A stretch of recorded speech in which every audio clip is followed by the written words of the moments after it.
Hello everybody, it's Larry. Welcome to today's video, and I am excited. I am literally jumping out of my skin to share this one with you. This is about pruning your clusters. Most people are still learning to cluster. We did a video on it 2 years ago. Most wildly popular genealogical video that anybody's produced. It's almost 70,000 views. We don't even have 10,000 people in channel. It's helped so many people find their parents, find their grandparents, break down walls. Well, we're going to improve that for you today. So if you like that one, or maybe you've clustered everything and you can't get it to work, we're going to show you how to make it work today. This is the most groundbreaking video in this field in a while. Hold on, here we go. All right, so the first important concept is the family unit, and you need to understand this. It's really simple, but really need to get this ingrained because it's important.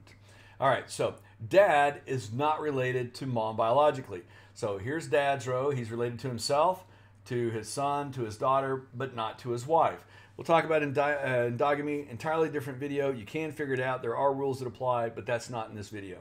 All right, the son, we represent him blue. He's related to his dad, to his sister, to his mother, the daughter, to the brother, to the father, to the mother, and the mother to her two kids, but again, not to the husband. So, to reiterate the most important part of this slide, dad is not biologically related to mom, and mom is not biologically related to dad. All right? So, if there is a remarriage, now this is the same whether it be the husband in the middle and two different women as people who gave birth to his children, or if there is a mother in the middle, doesn't matter. We don't care if she's widowed, divorced, if the relationship was before the marriage, after the marriage, during the marriage. We don't know, we don't care. What we care about is how people are related. So this is the same for here. The important concepts are the children are related to the other children, the spouses are not related, and the spouse, right here, is not related to the other children or the other father, as well as the mother, right here. Okay? Now we're going to take this and look at this from a clustering your match perspective. If we were just clustering this little family unit, we'd assign this dad green, mom yellow, this dad brown. These two children would be green and yellow. These two children would be yellow and brown. Okay? Because mom's yellow. Mom would be related to all the children, just like we said before over here. All right. Again, the important concept is the spouses are not related to each other genetically.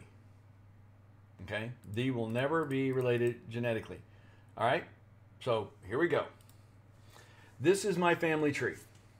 Just like your family tree, you've got you here, you've got your two parents, and you see the darkened lines? That's your direct line up. Now, the thinner lines, those are where people DNA matches. They come onto your tree at different parts. And so what I've done is I've created, this is actually my tree with one addition, but we've got 1, 2, 3, 4, 5, 6, 7, 8 DNA matches. We're going to cluster them quickly here and let you see the results and understand how we do it. So we're going to start with this one here, and it's blue. Now, what we're going to do is it's how it intersects me, because it's all about my DNA matches, or all about your DNA matches. So this person has to connect to my bolded line of tree, my ancestors, all right? So if I come up over here and over here, they're going to connect here. But remember, these two parents, okay, while this person's going to connect to the children over here, like we saw in our previous slide, this father is not related to the mother, and this father is not related to them or anybody here, okay?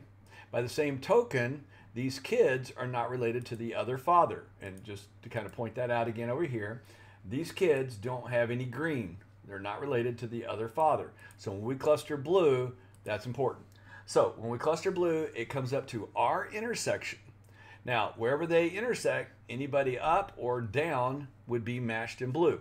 Now, what does this represent? When I find this person and I click on them in my DNA match list, and I go over to shared matches and I add to group, and I add everybody that matches me and this person, and I give them this color blue. I don't know where they're at in this tree, but I do know they have to come to this connection at one of these intersections that's marked blue, or the next level up right here in blue. They have to be here. They can't be anywhere else in the street. They're here. Otherwise, they wouldn't be in my shared match list. All right? Very important concept. All right, so here we go. We'll go on to the next one. Here's green. And again, it's how it's related to me. So green comes up this line, and see how it's related to both sides of the bold?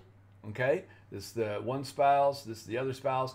So all the ancestors could come to me with green. So if I do a DNA match with this person, and I click them, and I go to their shared matches, and I give green to everybody, I'm basically doing this. And it's basically saying everybody. Okay? It's not particularly useful, but we'll see what to do with that in a little bit. Now, let's go to the next one. We have this one, and they're purple. And that's why, you know, if you start too close, this is the first cousin level, it can cause you some problems. But also, by starting there, it helps define these lines. All right, so we do purple. Again, purple comes up to here to my father. My father, of course, to his grandparents, and everybody, again, gets purple.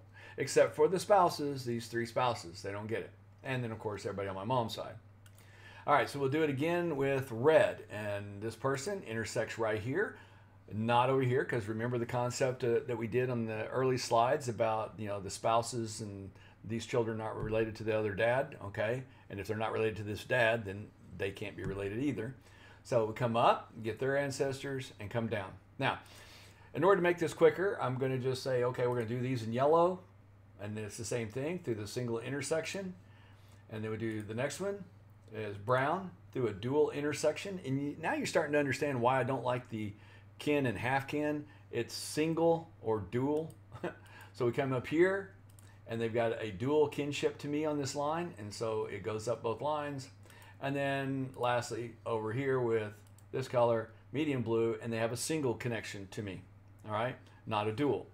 All right. So once you've done all of this, this is what you look at.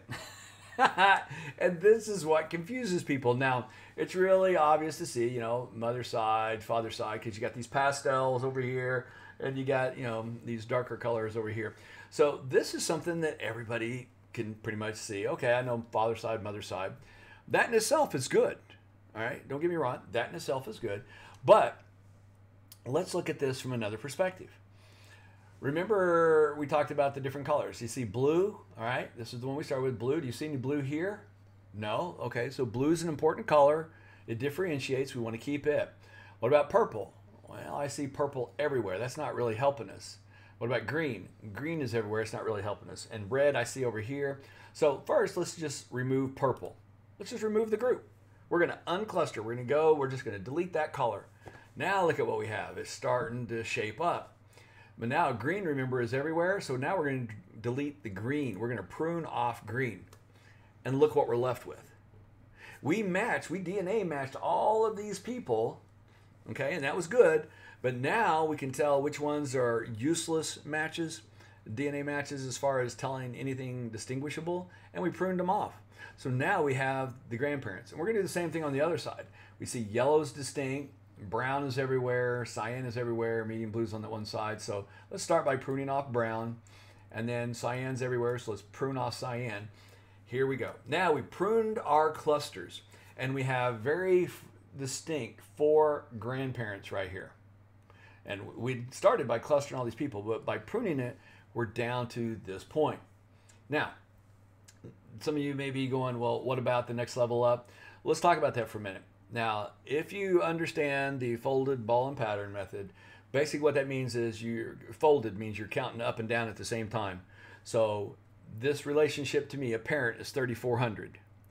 So a child is 17 if it's a single path, or if it's a dual path child, then it'll be 34.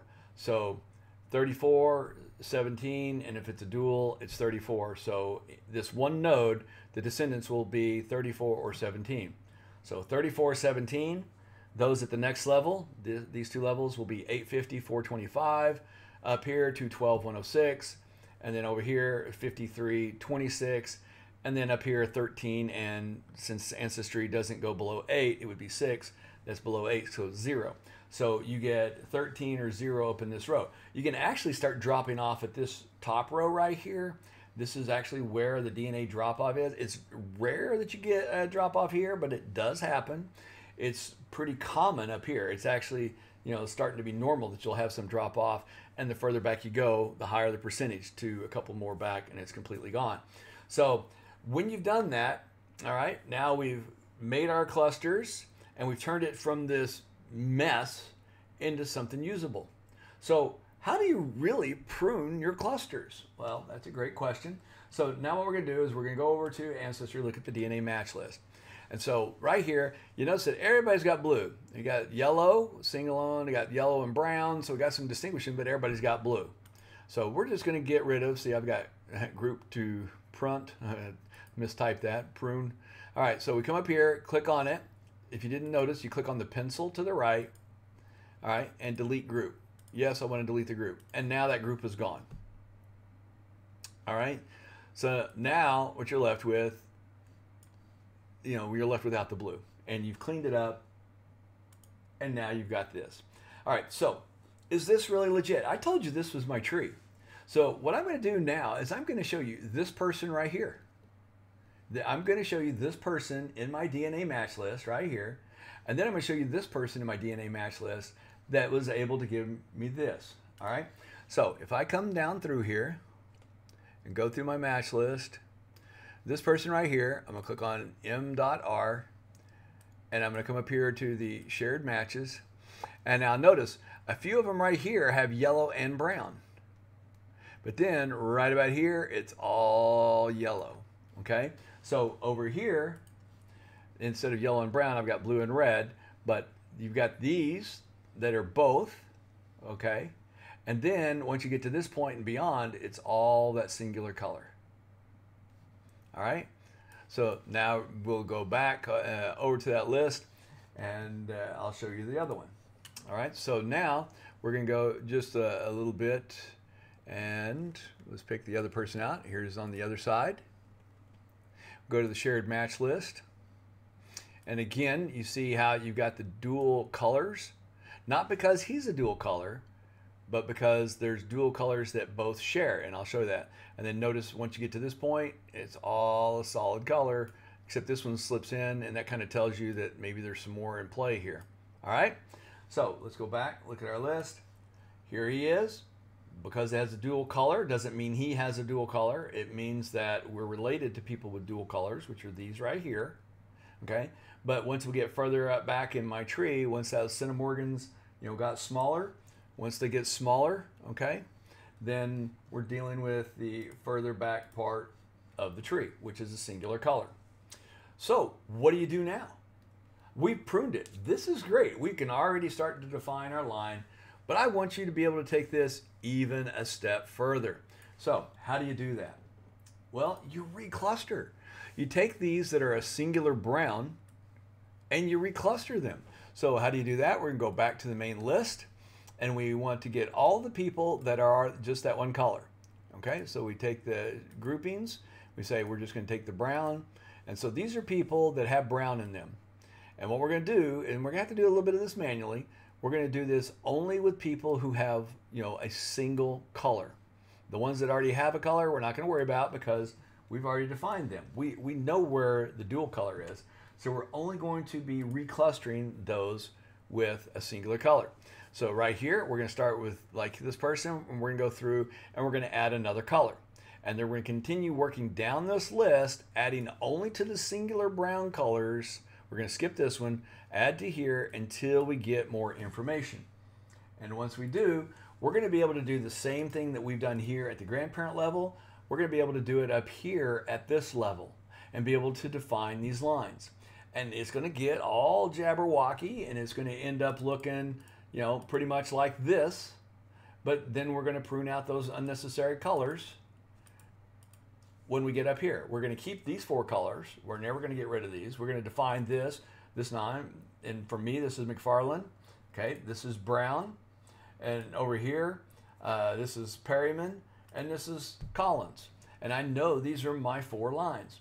And so anybody that comes in now, if they come in with blue, I know they're McFarland. If I know they're red, I know they're brown. If they're yellow, I know that they're Perryman. And if they're this medium blue, I know they're a Collins. Now, once I further define these numbers, then I might change these colors and make it more united, because I know if I start with these people, I'm going to get that same group. And so just like a tree, every year, you know, come January, you go out, you prune your tree, you get all the branches that are below 6 feet, you shape it up. Well, you've heard me say in a previous video that every January I like to go through with the lawnmower method and clean it. Now I'm going to start adding pruning my clustering to my annual events. Hope you enjoyed the video. If you did, give it a thumbs up. And if you haven't subscribed, why not? It's free. Join YouTube and then click that subscribe button. Click the bell notification next to the subscribe. That way you know when we put out a video. And there'll be more good videos like this. I told you, 2021, despite all the stuff that's going on outside of here, is going to be a great year. We got a lot of stuff we're going to do. I'm so glad to get this one out the door. It's more abbreviated because I was trying to encompass all the other levels, all inside it. But I think that this gets the point across pretty good. Now, if you'd like to see this in a better quality video, maybe like in a Doodly or Video Scribe or something like that, consider joining the channel. Help support us financially. If you want to just leave a tip, there's, you can do a tip jar. There's a PayPal link down there, and you can do a one-time donation through that as well. Anyway, there you have it. That's how to prune your clusters, and this is going to reinvent the whole clustering concept and how you do it. And Ancestry, this is why we don't want you making that change. Anyway, hope you enjoyed it. Talk to you again soon.